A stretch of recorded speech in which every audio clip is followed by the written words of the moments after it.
బాధ్యత, ఆ ప్రాథమిక బాధ్యత, కనీస బాధ్యత కూడా ప్రాథమిక బాధ్యత.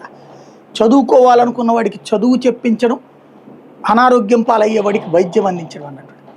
ఈ రెండింటి నుంచి పారిపోతుంది, నడవట్ల, దూరం కావట్ల, పారిపోతుంది ప్రభుత్వం, మాయ చేస్తోంది ప్రభుత్వం. ఆ మాయని ఛేదించాల్సిన మీడియా అమ్ముడు పోయి దాసోహం అంటోంది, రాజకీయంగా దాన్ని వేరే వైపుకి తిప్పేస్తోంది. నిరసనలు చేయాల్సిన ప్రతిపక్షంలో తీవ్రత కరువయింది, నిలదీయాల్సిన విద్యార్థి సంఘాలు అడుక్కు తింటున్నాయి. ఇవాళ అమ్ముడు పోయినాయి అనాలి వాళ్ళని, అది జరుగుతుంది. సార్, దీని మీద ఎంతవరకు లోకేష్ గారు కనీసం ఒక ప్రకటన కూడా చేయలేదు, విద్యాశాఖ మంత్రిగా ఉండి దాని మీద ఏం మాట్లాడట్లేదు అసలు, అంటే ఏమనుకోవాలి? మేము సీట్లో ఉన్నాం, ఎవరికి సమాధానం సమస్యగా కనిపించట్లేదు. అడిగిన వాళ్ళందరూ అమ్ముడు పోయిన వాళ్ళే. వాడు పేటీఎం, వాడు అడిగేవాడు ఎవడన్నా మాట్లాడాడంటే జగన్ అంటే ఇది అంతే. మేము రాజాంశ దైవాంశ సంభూతులం, రాష్ట్రం అంతా ఇప్పుడు సంతోషంతో ఎగిరి గొంతులేస్తోంది.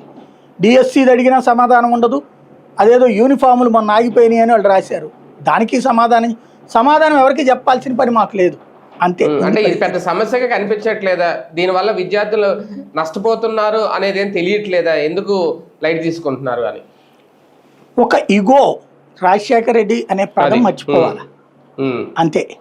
దానికోసం అవన్నీ ఎత్తేయాలి, దాన్ని దశల వారీగా ఎవరికి చెప్పరు, ఎత్తేస్తున్నట్టు కట్టరు, చెప్పరు, కట్టరు, కొనసాగించరు.